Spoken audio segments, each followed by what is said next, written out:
Сәлеметсіздер ме? Назарларыңызға 6 сыныптың қазақ тілі пәнін ұсынамын. Әлемдегі ірі кітапханалар бөліміндегі бүгінгі өтетін сабағымыздың тақырыбы әлемдегі кітап мұрағаты мол кітапханалар.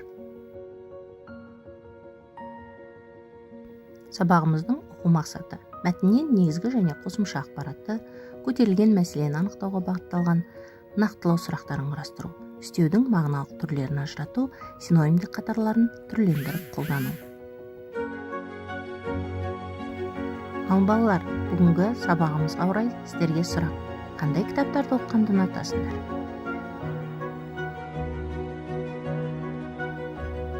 Бүгін сіздермен біздер себеп салдар үстеуін қарастырамыз. Қимылдың іс-әрекеттің болу себебін немесе салдарын білдіретін үстеудің бұл түрі себеп салдар үстеуі деп аталады. Ол не себепті, неге, қалай деген сұрақтарға жауап береді. Мысалы, босқа әуре болма, амалсыздан келіп отыр деген сияқты мысалдарды айтуымызға болады. Ал енді оқушылар, негізгі тапсырмаларымызға көшейік. Жазылым тапсырмасы теріп алу стратегиясы бойынша сөйлемдердің ішінен себеп салдар үстеулерін теріп көшіріп жазыңыздар.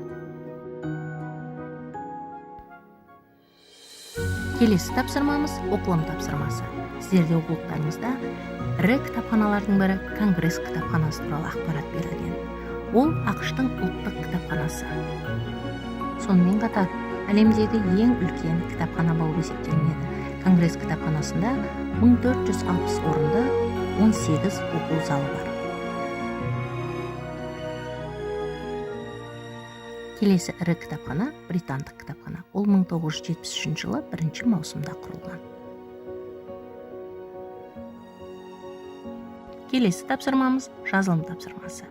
Яғни мәтінді оқып, ол жердегі негізгі және қосымша ақпараттарды анықтау керек. Және де көтерілген мәселені анықтауға бағытталған нақтылау сұрақтарын құрастырамыз.